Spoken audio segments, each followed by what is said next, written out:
All right, hey folks, tonight we're taking a look at the TNT pouch from Forge Concepts. It is a pouch designed to carry 30 feet of tubular nylon. I'm sure you could smash a little bit more in there, or you could use a little bit less depending on what you want. There's also, really no limit to the options here. It is designed for tubular nylon, but we'll run through some other options as well. It does have a couple different mounting methods, so obviously it has PALS field or Molle field here for mounting to a PALS host.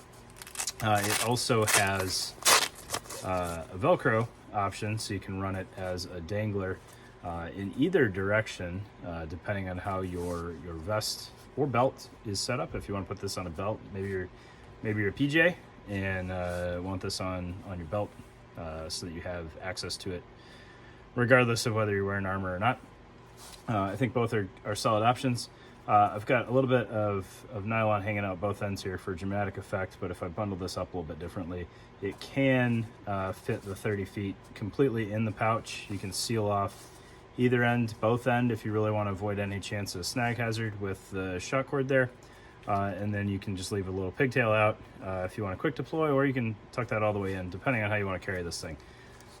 So yeah, let's get it on the table, and I'll just show you, kind of reinforce how the mounting works, either option, and potentially some considerations there, and then what may fit in here if tubular nylon is not your jam and you just want a tube-shaped pouch. All right, so looking at this Forge Concepts, TNT pouch, we've got both a dangler mounted option or PALS mounted that we're going to explore here. I got the back panel out just because I think that's where I'm going to put this thing at the end of the day. So we'll look at dangler first, and whether you've got the nylon in there or not shouldn't matter too much. The laser cutting on here is not crazy aggressive tight the way I've got it loaded right now. If I had the couple inches tucked in there a little bit better, it would fill up this pouch a little bit more. So in the intro video, I said that you can mount this either direction depending on how your Velcro marries in the vest. So obviously you do need a bottom open plate carrier to use this dangler style, or a two-piece battle belt. I don't know that I would ever have a chance to or a need to put this on a belt because I typically reserve that spot for an IFAC. But the nylon is not overly rigid. So if you were feeling squirrely and you wanted to, you could have this, kind of wrap around the side of your body opposite your pistol or something. Or maybe you're not in a shooting capacity. Maybe you're doing some SAR stuff or something like that. I don't do that, so I don't want to comment too much on what makes sense, but maybe marrying this to a harness or something makes sense so that you've got it handy. I don't know. It's not my thing, but just ideas, right? So looking at AVS host here, which is probably one of the good, not great examples of a dangler friendly thing. Yes, it has a bottom open plate pocket. However, the flap goes towards the outside of the plate, which causes your dangler to ride a little bit further away from you than would be ideal. So looking at how this would attach, right? Forge in their setup video recommends mounting to the flap first and then feeding that all in.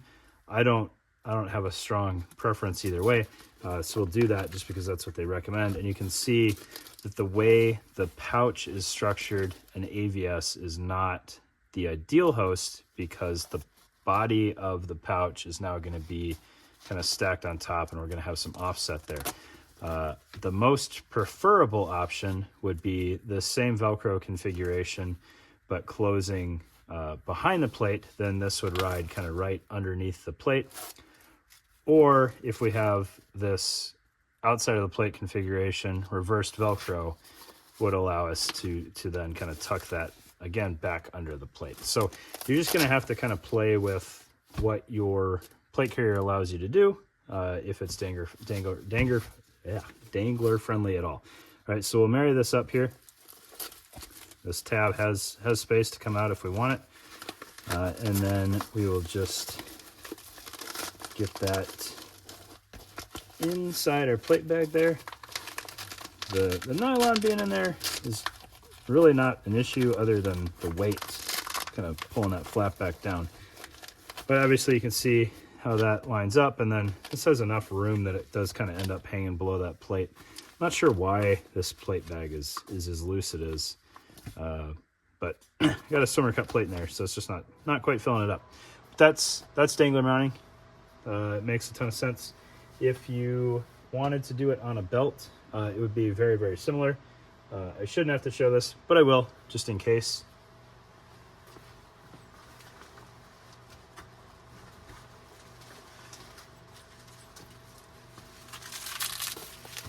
This may not be a great example here with this cry belt, but let's say we wanted a dangler on a belt. You know, you just separate your outer and inner belt.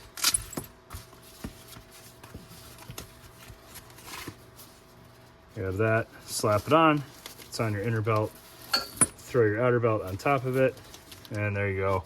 Bob's your uncle, you got tubular nylon on your belt. The configuration on this belt is, again, not ideal for that one because it's going to want to tuck under the belt, which may end up being okay. But if you had something where the inner belt was lined with hook, like the Eagle belt, that would be a really good matchup there. All right, cool. So that's the battle belt piece there.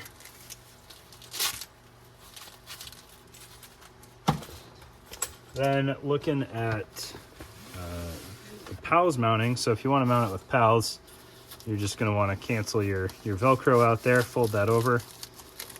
I did notice that some of the edges on this stuff are really crisp. So if you've got this corner up here riding towards your body, just be I would urge you to be cognizant of where those corners are going to be. They're pretty sharp. That's not a foul on Forge by any means. It's just something to be aware of. So once you've got your back panel, I don't want to teach you guys how to Molle a pouch on because it's silly at this point, but I did want to show the height here. So this is a ATS Tactical JPC back panel. And I wanted to show that, you know, even this like super aggressive short cut so that the zipper is almost the entire surface is enough to mount this pouch completely. You can see where the malice clip is going to line up on top, and then the panel is still longer than what you need to mount the pouch. So if you're putting this on something like a JPC that has a pretty aggressive shoulder on it, this might, you know, stick up inch and a half beyond where it's mounted, but that's just kind of going into that void of the rear shoulder pocket, and it's not going to cause you any issues. And then obviously if you wanted to close up the bottom on here completely, which vertical configuration I would recommend doing for sure, it's going to be flush with the bottom of the back panel. And I know how much that annoys some of you guys when it's not flush, so it should be all squared away there. All right, so obviously we talked about this thing fitting, you know, 30 feet of tubular nylon, but what else can it fit? Well, I don't have any slap charges handy, but that is a pretty hardy opening in there, and it kind of wants to maintain this like rectangular cross section as opposed to a round cross section like the Roll 1 or something like that, just with this kind of reinforced PALS platform on here. So if you had something like a bifold charge or something like that, it should fit pretty well. Other options, you got like your Stanley hammers here that folks like to modify. Mine's kind of janky there, but that'll fit in there pretty well. If you wanted to run that inside of some PVC or something like that, I don't know if you could find PVC that was, because your widths are pretty set in stone, that allows the internal diameter to fit the hammer and the external diameter to fit in the tube, but it's a possibility. Another option for this thing,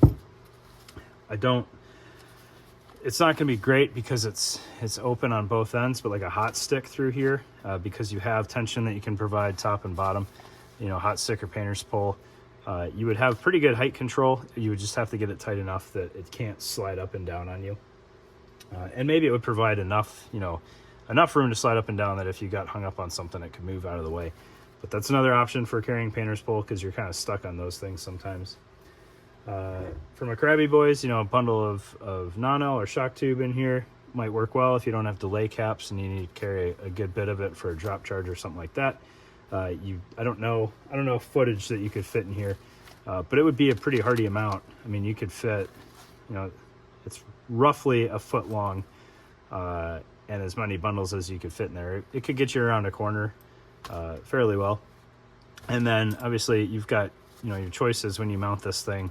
Do you want your Velcro facing in, Velcro facing out? Like you can mount it either direction.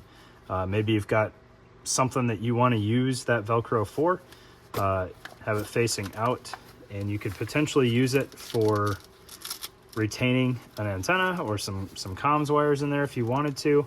Maybe you've got something else that's not as vital that you just want to slap onto that loop. It provides you a couple options that are not necessarily something that would immediately stand out. But TNT pouch, very, very cool. I think the way that I'm going to set this up is I'm going to do TNT pouch on one side, and then I'll probably do the Seam Ripper Solutions pouch on the other. And I think I'm going to try one of those new Ferro long GPs on here and just see how that kind of sits as a back panel. So thanks for tuning in, guys. Hope everybody had a good New Year's, and we'll catch you in the next video.